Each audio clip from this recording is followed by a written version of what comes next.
Shalom Talmidim. I am going to try something new this week. I'm actually trying something new in this very moment. Um, I am going to record this video, this screencast of me walking through Jonah 1 verse 2, which was your verse from last week. And when I went over and graded all of your translations, I just gave general comments, but didn't go really in depth. And what I want to do here is go more in depth into a kind of detailed analysis of the verse grammatically as a way of just helping you understand what you went through, what you translated, and sort of bring some of the general things that I noticed as I was looking through your translations, and to bring those together for you here. So please give me feedback on this and let me know if it's helpful. And if it is, then I'll do it in the future for future verses. And that way, hopefully you can learn as much as possible. And this will make the translation process a little less painful, maybe eventually, and more joyful and wonder-filled for you, because translation from the original language is a remarkable gift and opportunity that I hope that you don't take lightly. So I apologize for you if you're in the Midwest and you're looking at the beautiful blue skies. I'm just trying to spend as much time outside as possible, and I know it's rough me being here. We're out in California right now, and so yeah, I hope I'm not creating envy and making you break one of the 10 commandments. But let's get to the verse, and we'll jump in. Okay, so here we are at verse 2. Let me just briefly go back to verse 1 to set up verse 2. So the very last word in verse 1, hopefully you can see my cursor here, is lemor. Lemor. It's an infinitive construct from the root aleph, mem, resh. And when you have an infinitive construct of aleph, mem, resh, lemor, it's used by the narrators to introduce direct speech, introduce a dialogue, oftentimes in the context of a narrative, of a story that's being told. So keep your eyes peeled.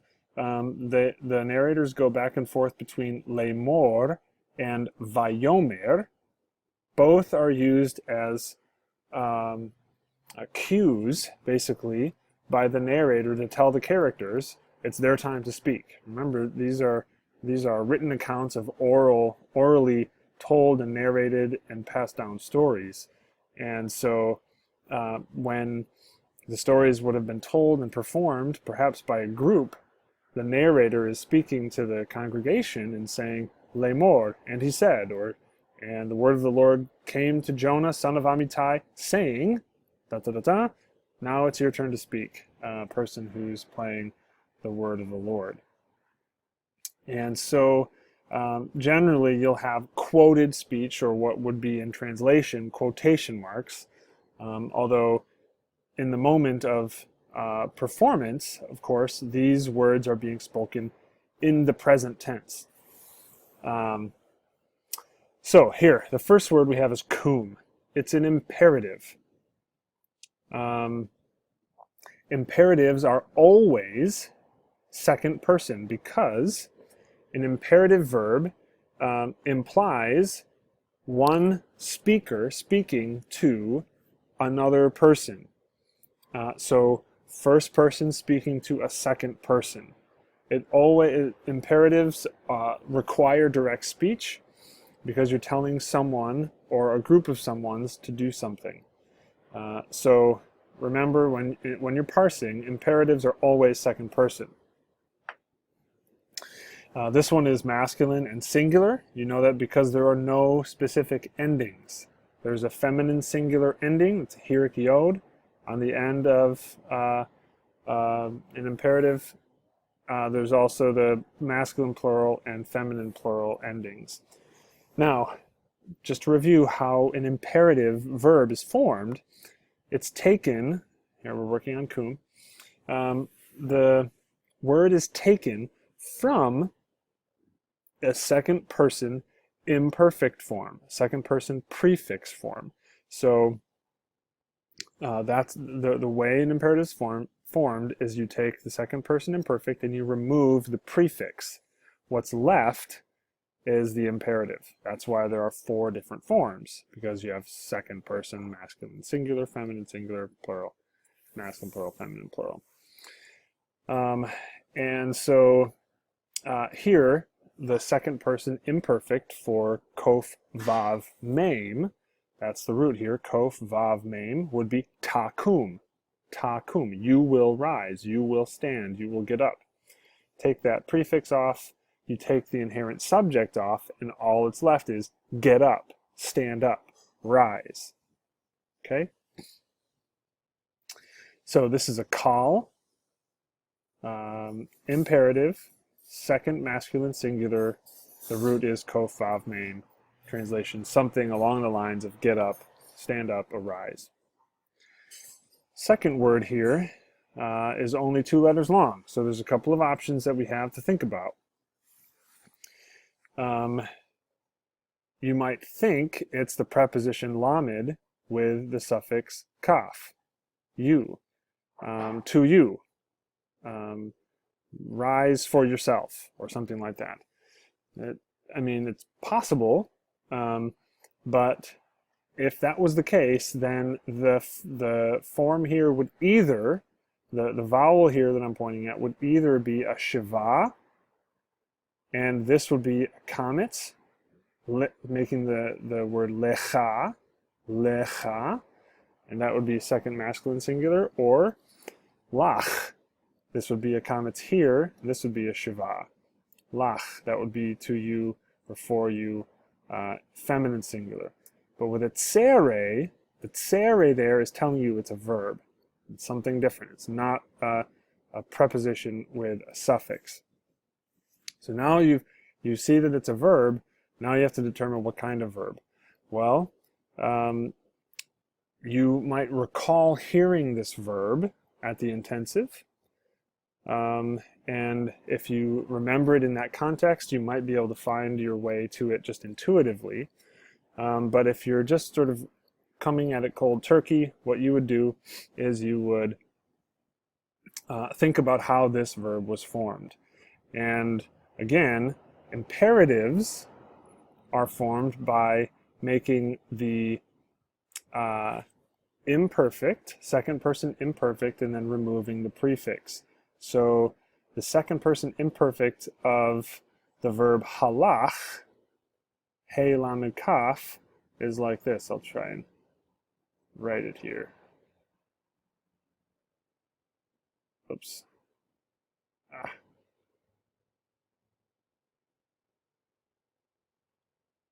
Ah, man.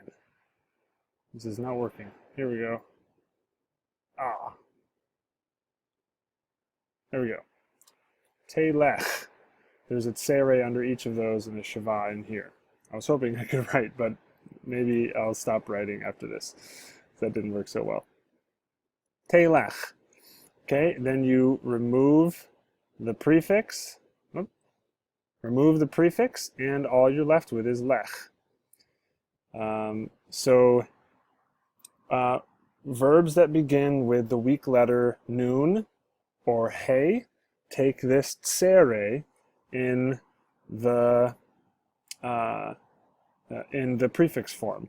And so when you have that tsere there, then you know you're dealing with an imperative that is from a pei nun or pei hey. And both of them if it's just in the prefix, there will be a tsere under the prefix and also a tsere between the second and third root letters, which are the only two visible root letters. Okay, try and delete these here. Okay, here we have the preposition el, which is to or toward, ninve, cum, lech, el, ninve, get up, go, walk, move towards Nineveh, Nineveh. Second line, ha'ir ha'gdolah, ha'ir ha'gdolah. So here we have ha'ir, the, this is the definite article, ir is the word city. Now this kametz here is part of the sign of the definite article. Generally, you would have three signs of the definite article, right? A hey followed by a patach and a dagesh forte in the following letter. But in cases in which that following letter is a guttural, which rejects the dagesh forte, you have compensatory lengthening, and so that patach under the hey is lengthened from a patach to a kametz, and you don't have the doubling dagesh forte, right? So ha'ir, the city, ha'gedolah, the gadol, the great, the big one. Now here you have hey, patach, and your doubling dagesh forte. So here is the normal instance of definite article. So here we have a definite article and a noun, a definite article and an adjective, ha'ir ha'gedolah. When both are definite and the adjective follows the noun it modifies, you have what kind of adjective? Attributive. Attributive adjective. So the city, the big one, or the great one, this could either be quantitative or qualitative, right? It could either mean big as in population, huge, a sizable city, quantitatively, or it could be qualitative in that it's an important city, a significant city, a city that whose evil is significant in God's mind, or perhaps, as God says later in chapter 3, the city itself was important to God. And so maybe there's significance beyond its size in God's eyes. Okay, now we have our last line here. Ukra. Ukra. We have another imperative here. This is the form that kof resh aleph takes when you have a prefix form and you remove the prefix. The vav here is just a simple conjunction. It's not a vav consecutive or a vav reversive. Vav consecutive can only happen on an imperfect prefix form. Vav reversive can only happen on an affix or perfect form. So it's just simply and, cry out or proclaim. Aleha, here we have al is the preposition over or upon, or it can be against. And ha is a third feminine singular suffix, her, upon her or against, concerning her, against her, and her referring back to ha'ir, ha'gedolah. Ir is a feminine noun in Hebrew, so against her. Ki, indeed. Alta, here we have our third feminine singular perfect form of Allah.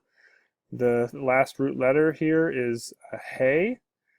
And in third feminine singular forms, that hey on the end turns into a tav, because Hebrew doesn't want to have two heys right next to each other. So she came up, or it rose. Ra'atam. Ra'a, again, this letter is a hey, but when you have that suffix, third masculine plural suffix attached, it turns into a tav. So ra'atam is their ra'a, their evil. Lefanai, to my face. So lefanai, to my